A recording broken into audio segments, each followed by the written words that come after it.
이야기의 에세이에서 기뻐하는데 서툰 여성을 자신은 가장 싫어한다, 그렇게 말했습니다. 기뻐하는데 서툴거나 능숙하다는 기준이 있는지는 모르겠지만 공감이 가는 말입니다. 모처럼 선물을 준비해서 아내에게 건넸는데 아내가 기뻐하기는커녕 아니 누가 이런 촌스러운 것을 사오랬어요, 이 돈이면 딴 걸 살 수 있을 텐데 하고 투덜거린다고 한다면 남편은 더 이상 선물을 사주지 않을 것입니다. 미국의 콜린 파월 전 국무장관의 전기를 읽어보면 그가 평생을 전쟁과 전투 그리고 백악관의 치열한 권력의 전쟁터에서 살아왔음에도 불구하고 그 자신의 삶을 회고하는 장면마다 무엇 때문에 참 기뻤다라는 표현을 유난히 많이 쓰고 있는 것을 볼 수가 있습니다. 어린 시절에 아르바이트 하던 가게 아저씨가 급료를 조금 더 올려줘서 참 기뻤다. 똘똘한 후배가 지시사항을 잘 들어서 또 자신의 계획이 예상대로 잘 실현되어서 곳곳에 기뻐하다는 말이 참 자주 등장을 합니다. 미국 대통령 후보로 거론되어서 어쩌면 오바마보다 먼저 첫 흑인 대통령이 될 수 있었던 그는 그 아내의 만류와 자신의 삶의 목표가 대통령이 아닌 그런 이유를 들어서 대선에 출마하지 않았죠. 권력보다도 일상의 기쁨을 더욱 소중하게 여겼던 그런 때문이었습니다. 암 관련 서적을 5권이나 써 펴냈던 황성주 박사가 있습니다. 그분의 말이에요.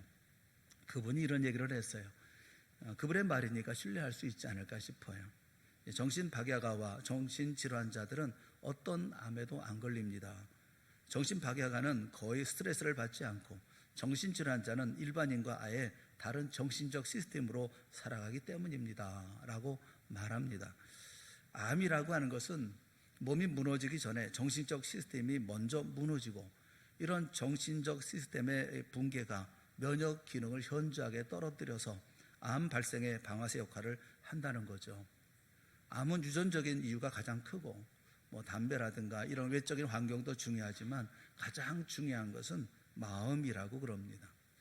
그 암 환자 가운데 62%가 암 발생 전에 극심한 정신적인 혼란과 스트레스를 받았다고 하는 연구 결과도 있다고 그래요.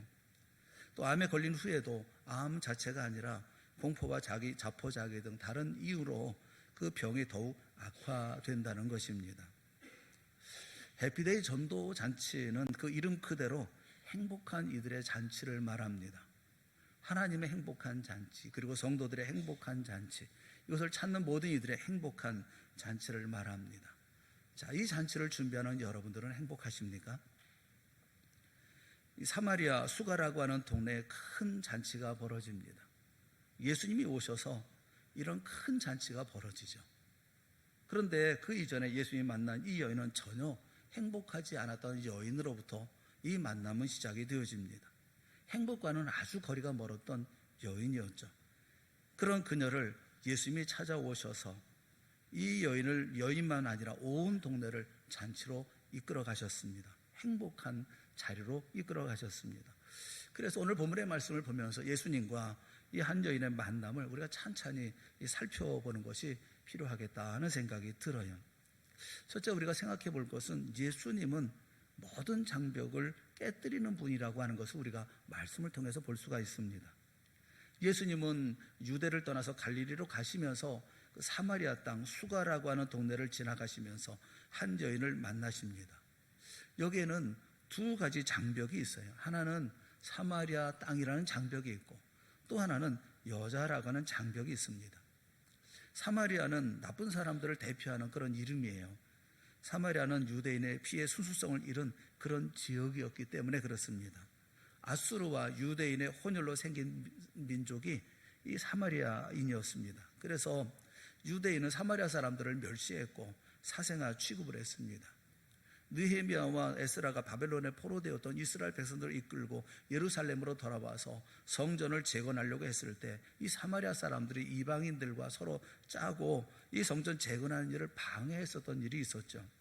유대인들은 이런 사마리아 사람들을 민족의 배신자 혹은 언약의 파괴자 그렇게 여겼습니다. 그래서 유대인들은 이방인들보다도 오히려 이 사마리아 사람들을 더 미워했었어요. 이런 식으로 500년 넘게 서로 교류하지 않고 상종하지 않는 역사가 계속되어져 왔습니다. 기록에 따르면 어떤 유대인이 집안으로 사마리아 사람을 들였다고 그래요. 그랬더니 그 동네 사람들이 그 집안의 자식을 잡아다가 노예로 팔아버린 일이 있었다는 겁니다. 놀라운 것은 그 많은 유대인들이 그것을 당연한 일로 묵인해 주었다라는 것입니다. 그 이후로 이스라엘 백성들 가운데는 사마리아 사람과 교류하는 자의 자녀들은 노예로 팔아도 무방하다라는 불문율이 생기게 되었다는 것입니다. 그래서 이스라엘 사람들이 사마리아 사람과 상종하는 것은 자기뿐만 아니라 자기 자식의 신세까지 망치는 것이라고 생각하게 되어졌던 것입니다. 이 유대인들은 사마리아 사람과 상종하기를 꺼려서 유대에서 갈릴리로 갈 때에도 사마리아를 통과하지 않고 요단 동편으로 우회해서 가는 새로운 길을 만들기까지 했습니다.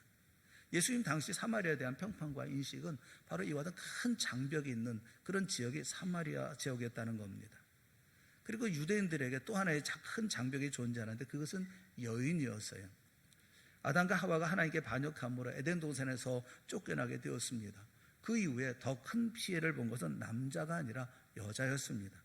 타락한 이후에 여자는 어떤 사회에서나 어떤 집단에서나 차별받게 되어졌고 거의 인간 대접받지 못했습니다. 우리가 잘 알고 있는 철학자가 있죠. 아리스토텔레스라고 하는 그가 여자에 대해서 이렇게 평가한 적이 있어요. 만일 여자가 자기 남편과 동등하다고 주장한다면 그것은 마치 노예가 자기 상전과 동등하다는 것과 마찬가지다. 여자들의 이런 행동은 결국 사회의 질서를 무너뜨리고 말 것이다.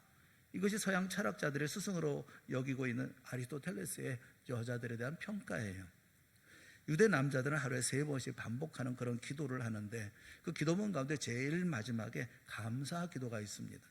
그 감사 기도의 내용이 이런 거죠. 하나님, 제가 이방인과 노예와 여자로 태어나지 않게 해주신 것을 감사하나이다.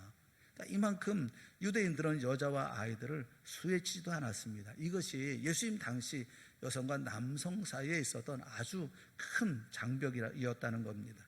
사마리아라는 장벽, 그리고 여성이라는 장벽, 이것은 결코 쉽게 해결될 수 있는 문제가 아닙니다. 그런데 예수님은 이 사마리아라는 장벽과 여자라는 장벽을 동시에 가지고 있는 이 여인을 만나십니다. 이 두 장벽을, 이 큰 장벽을 깨뜨리고 계신 거죠. 이것은 누구도 생각하지 못했던 일입니다. 당시로서는 이게 장벽이라는 생각조차 못했던 것들입니다. 당연시 여기고 있었고 그래야 옳다고 생각하고 있었습니다. 사회 분위기가 그랬고 사회 정의가 그랬습니다. 누구도 뭐라고 하지 않았던 사실들이었습니다. 그런데 예수님은 이것을 문제 삼으셨고 일부러 이런 터부시 여기는 일들을 끄집어내셨던 것입니다. 예수님이 어떤 분이십니까? 한마디로 말하면 모든 장벽을 부수시는 분이십니다. 우리 주변에 있는 모든 장벽을 무너뜨리는 분, 그분이 바로 예수님이십니다. 에베소 2장 14절은 그래서 예수님을 가리켜서 이렇게 말씀해요. 그는 우리의 화평이신지라 둘로 하나를 만드사 원수된 것, 그 중간에 막힌 담을 자기 육체로 허시고 라고 말씀하고 있어요. 계속해서 에베소 2장 16절 말씀 계속 이어지는 말씀을 보면 또 십자가로 이 둘을 한 몸으로 하나님과 화목하게 하려 하심이라. 원수된 것을 십자가로 소멸하시고 이렇게 말씀하고 있어요. 예수님의 십자가가 무엇입니까? 우리 가운데 있는 모든 장벽을 무너뜨리는 능력이라는 것입니다. 예수님의 십자가가 무엇입니까? 세상에 높다랗게 쌓아놨던 모든 벽들을 무너뜨리는 힘이라는 것입니다. 그래서 예수 그리스도의 피 묻은 복음이 들어갔는데도 우리 가운데 벽이 아직도 있다고 한다면 그것은 진정한 복음이 들어간 것이 아니라는 거예요. 진정으로 예수 그리스도를 영접한 것이 아닌 것인 겁니다. 교회가 들어가고 성도가 들어가는 곳에서는 항상 벽이 무너지기 마련입니다. 이것이 성도의 능력이고 십자가의 능력인 거예요. 세상의 장벽은 수없이 많습니다. 경제적인 장벽도 있고 인종적인 장벽도 있고 신분적인 장벽도 있죠. 그리고 이념적인 장벽도 있죠. 카를 마르크스는 예수 그리스도가 없는 세상에 대해서 아주 정확하게 분석을 했어요. 사회라는 것은 무엇인가? 역사라는 것은 무엇인가? 인간 대 인간의 끊임없는 계급 투쟁이 이 사회다. 가진 자와 못 가진 자가 투쟁하고 있고 강대국과 약소국이 투쟁하고 있고 배운 사람과 못 배운 사람이 투쟁하고 있다. 이 갈등은 지금도 계속되고 있다. 맞는 지적이 아니겠습니까? 그런데 이런 모든 갈등을 깰 수 있는 힘이 어디 있습니까? 바로 복음에 있다. 그렇게 말씀하고 있는 거예요. 초대교회 당시에 최대의 악은 노예제도였습니다. 그런데 성경 어디를 봐도 노예제도가 잘못됐다, 노예제도를 폐지하라 이렇게 주장하는 말씀이 없어요. 그래서 많은 식자들은 그 불만을 품습니다. 도대체 하나님은 왜 이 사회의 모순에 대해서 못 침묵하고 계시는가? 왜 성경의 정의는 존재하는 것인가? 이렇게 질문해요. 그런데 성경에 보면 빌레몬서라고 하는 아주 짧은 책이 있습니다. 한 장으로 되어 있는 성경이에요. 이 책의 주인공은 도망친 노예 오네시모입니다. 이 오네시모의 주인이 빌레몬이에요. 오네시모는 주인에게 너무 많은 손해를 끼치고 도망을 쳤습니다. 그런데 어쩌다가 로마에서 사도 바울을 만나게 되어졌던 것입니다.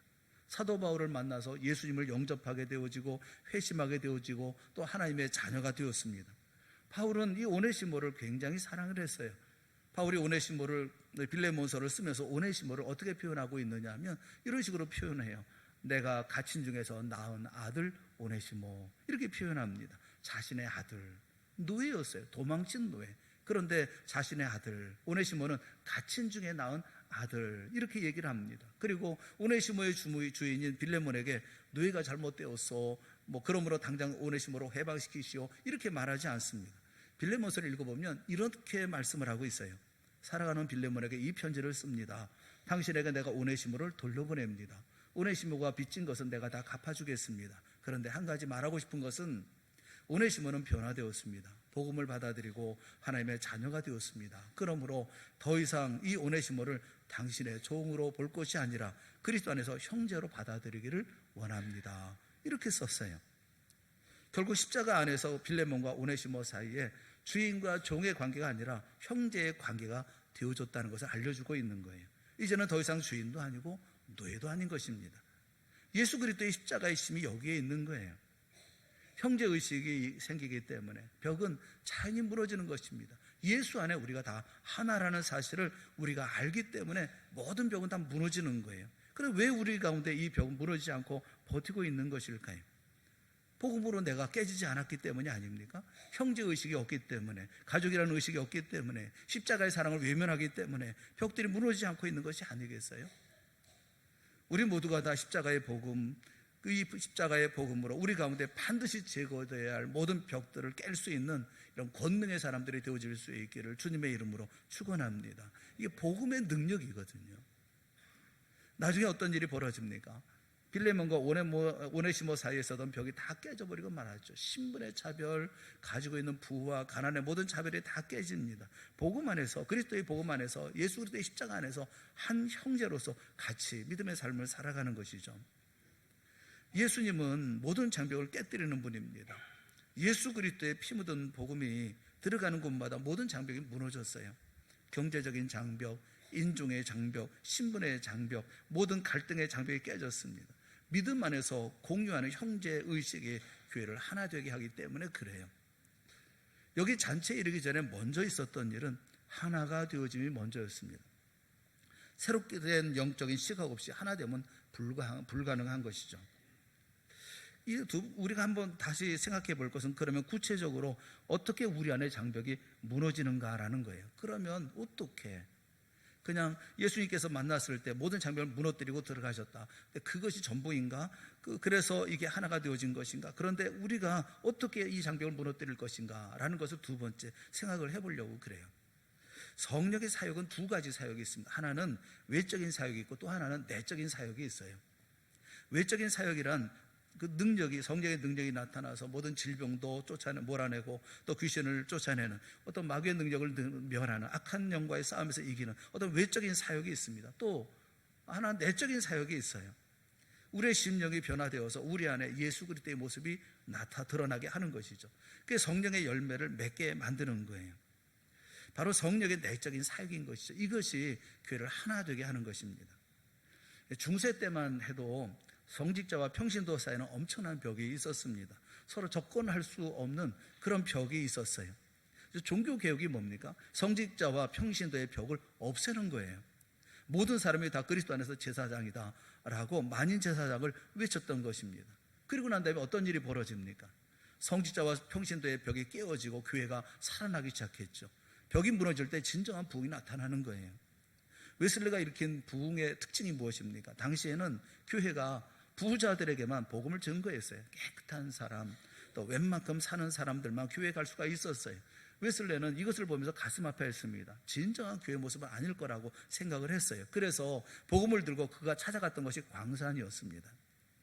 아름다운 교회 강대상에서 설교한 것이 아니라 사과 개짝을 갖다 놓고 그 위에 보자기를 덮고 말씀을 증거하기 시작했어요. 신분의 벽, 모든 직장, 직업의 벽이 다 무너지고 말았죠. 그렇게 무너지는 순간 17세기 말 영국에 대단한 부흥운동이 일어나게 되어졌던 것입니다. 벽이 허물어질 때 이 부흥이 일어나는 거예요. 19세기 미국 부흥의 특징이 무엇입니까? 과거에는 백인들만 예수를 믿어야 되는 줄 알았습니다. 그런데 19세기에 미국에서 부흥운동이 일어났어요. 유색인들에게도 복음을, 그것이 그들의 모토였습니다. 그래서 복음을 들고 동양으로 찾아오게 되었어요. 인도로, 일본으로, 중국으로, 그리고 한국으로 가게 되었습니다. 그 벽이 무너지게 되어서 19세기를 성교의 세기라고 말하지 않습니까? 벽이 허물어질 때 놀라운 부흥의 역사가 나타나기 시작했던 것입니다. 오늘 한국교회도 마찬가지예요. 우리가 교회 밖에 있는 벽들을 부수고 나아갈 수 있는 복음의 능력을 회복하기 위해서는 우리 안에 있는 벽들이 무너져야 합니다. 우리 안에 가진 자, 못 가진 자로 나눠진 모습이 있습니까? 배운 자, 못 배운 자로 나눠진 모습이 있습니까? 세대 차이 때문에 나눠진 모습이 있습니까? 혹은 이념 차이 때문에 나눠진 모습이 있습니까? 이런 것 때문에 하나가 될 수 없다고 한다면 이건 교회의 모습일 수가 없습니다. 아픔이 있다 하더라도 이것이 무너져야 하나님 앞에 쓰임받는 그런 교회가 될 줄로 믿어요. 역사를 보면 교회가 언제 약했습니까? 교회 안에서 끼리끼리 모일 때 교회는 약해졌어요.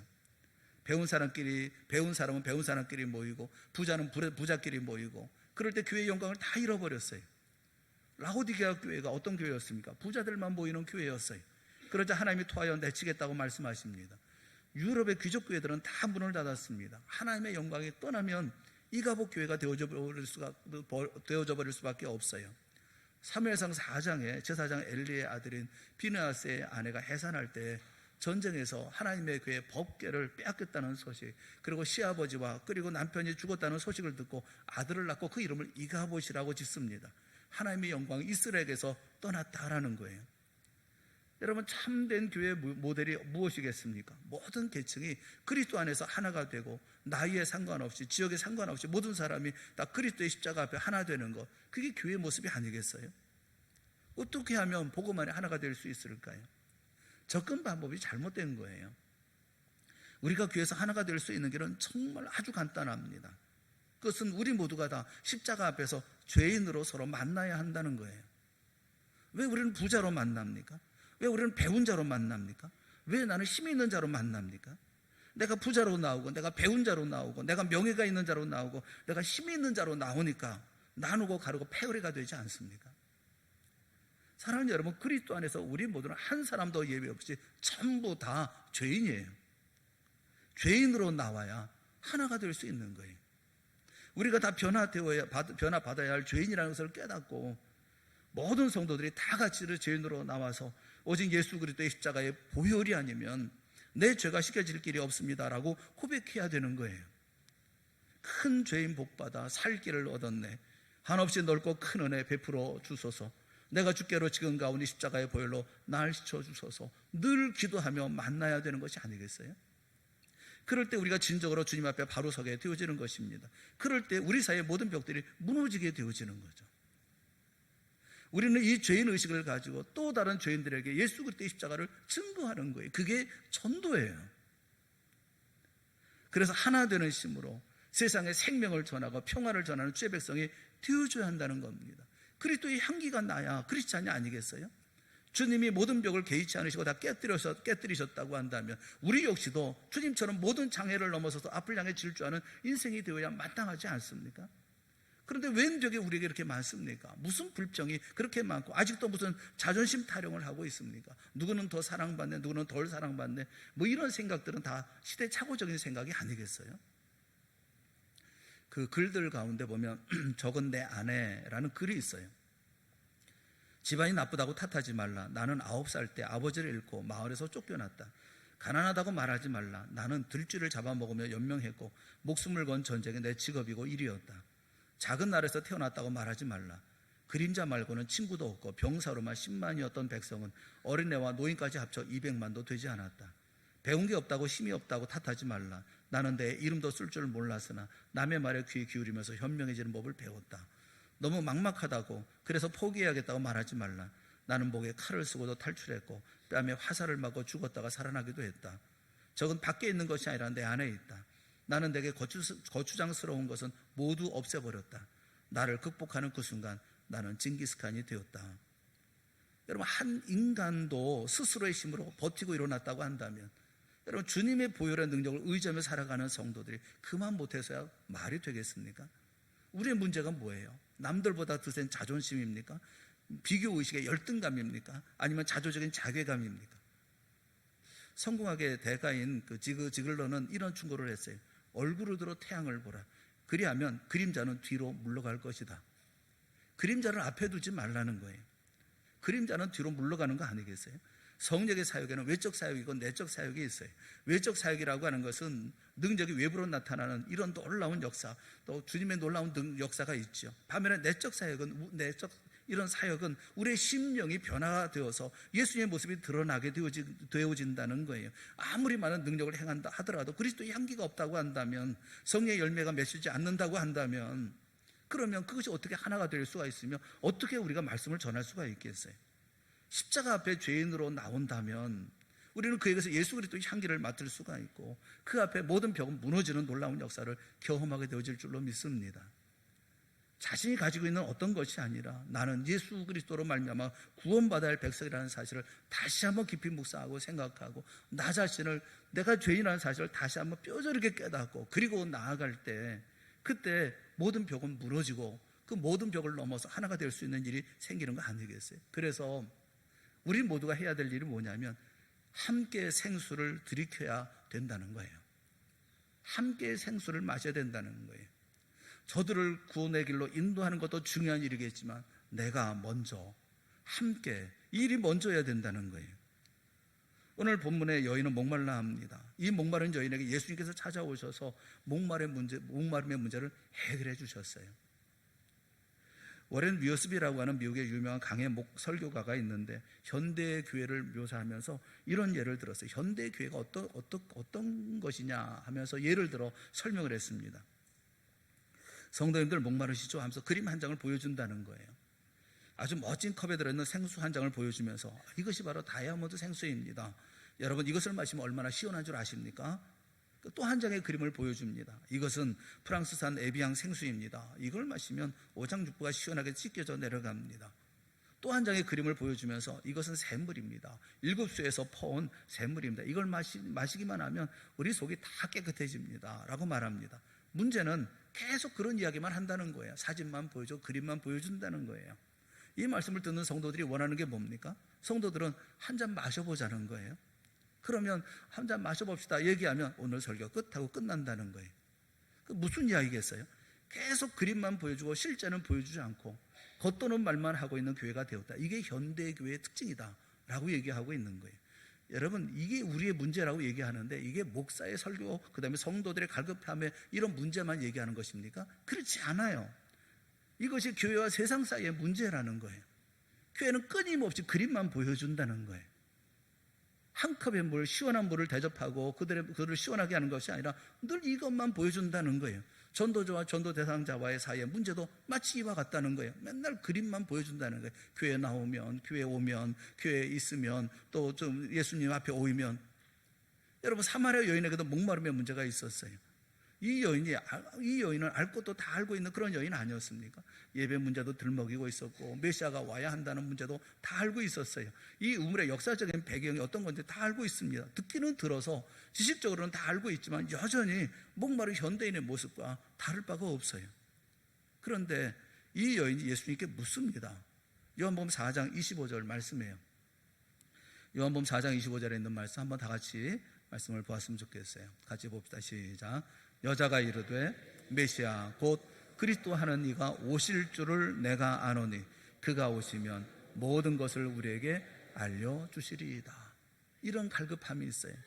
그가 오시면 모든 것을 우리에게 알려주시리이다. 선생님, 메시아 그리스도가 오시면 내 모든 아픔, 내 모든 고통, 내 외로움과 그리고 억울함과 상처를 치료해 주실 줄 압니다.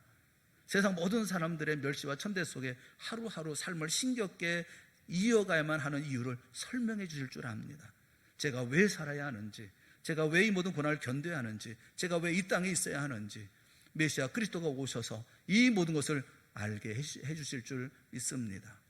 그 말에 예수님께서 뭐라고 대답하십니까? 26절, 우리 다 같이 26절 말씀 같이 봅시다. 다 같이 시작. 예수께서 이르시되 내게 내가 그라. 이 말씀을 듣는 순간 여인의 눈이 활짝 떠지고 가슴이 펑 뚫립니다.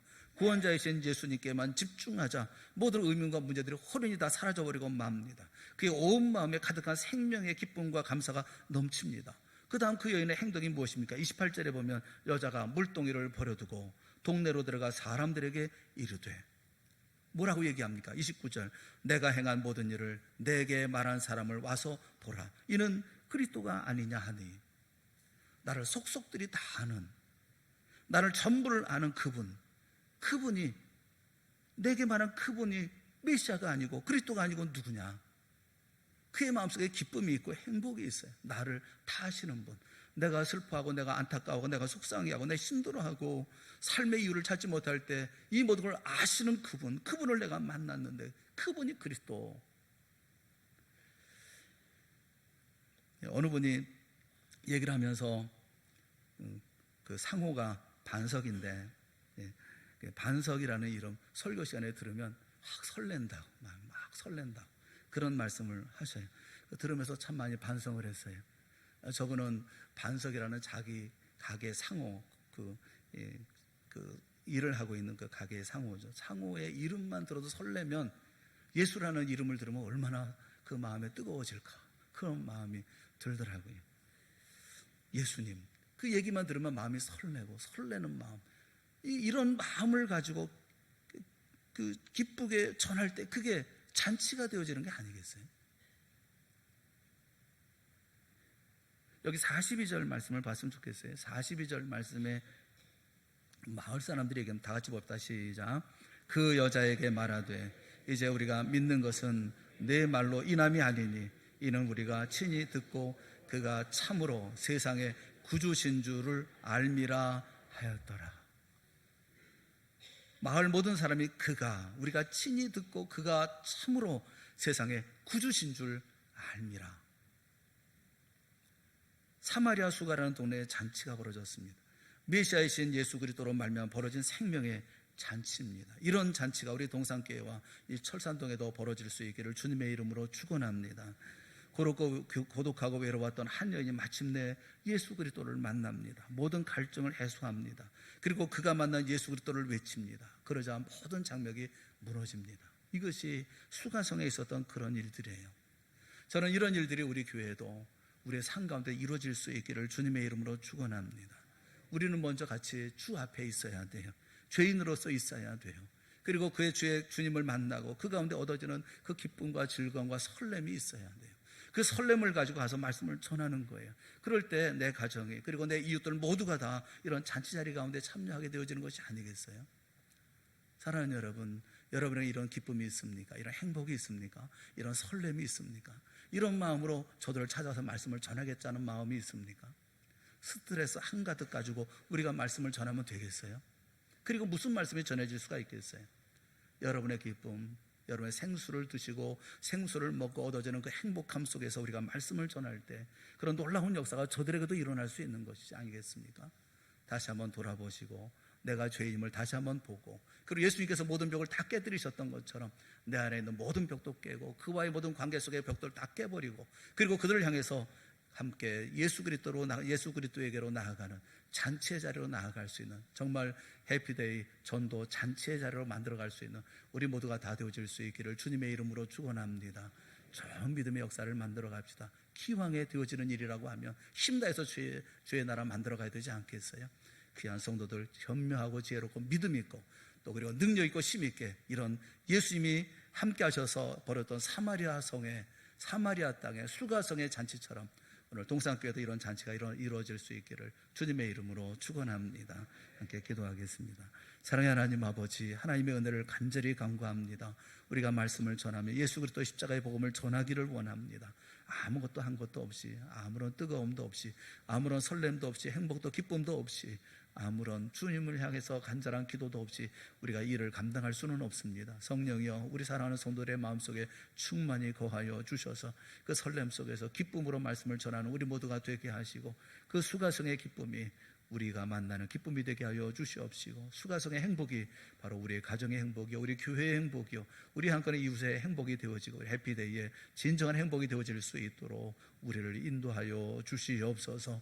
예수님의 이름으로 간절히 기도드리옵나이다. 아멘.